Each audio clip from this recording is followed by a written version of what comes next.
Listen, you are called light and you are expected to shine. That's your calling.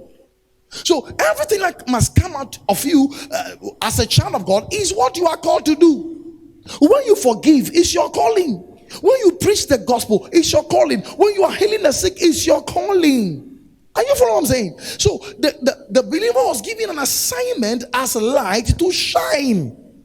And every believer must be separated into his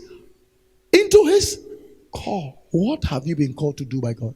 Each one here has a calling. Some of you are supposed to work very hard and bring your money to church to make the church comfortable. Some of you were called to take care of men of God. Some of you were called as part of your assignment is to sweep. I'm not talking about the general call. The general call is to win souls. The general call is to pray. Are you following this? But I'm talking about specific callings also.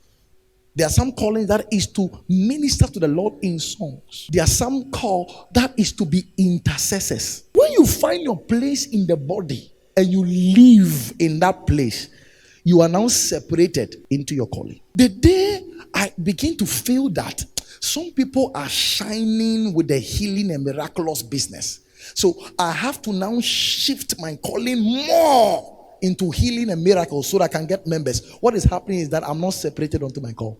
I have a great healing and miracle gift, but my calling is to disciple. So I know my calling. So the day I start checking people's crowd and I say, hey, these people, they have crowd. Me too, my own, no crowd there inside though. I have lost my call. And many people have not realized that it's very important to be separated onto your call. You are not distracted.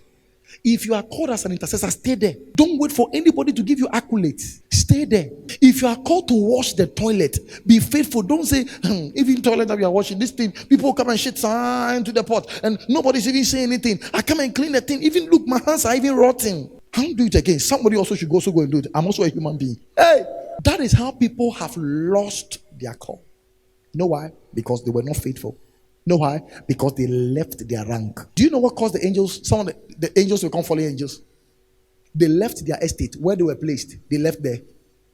Where God placed them, they left there.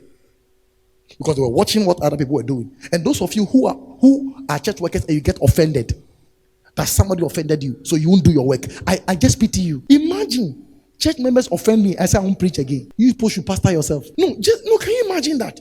So it's like that. When you get offended, you say you will not actively participate in anything again. That is what you are saying. Because somebody rebuked you. Because somebody made you angry. Because you were not treated well. When we get to heaven, you have a lot to answer. You will need to first identify your call. Prepare yourself into your call. And remain faithful in your call. And be skillful in your call. I just said it for inspiration. I can't repeat it again. You need to what? Identify your call.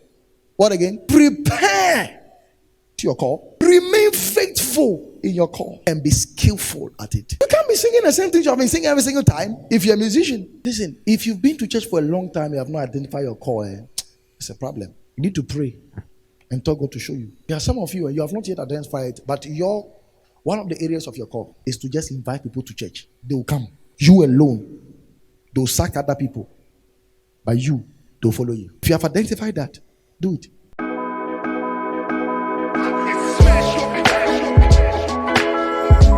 Audio Jungle.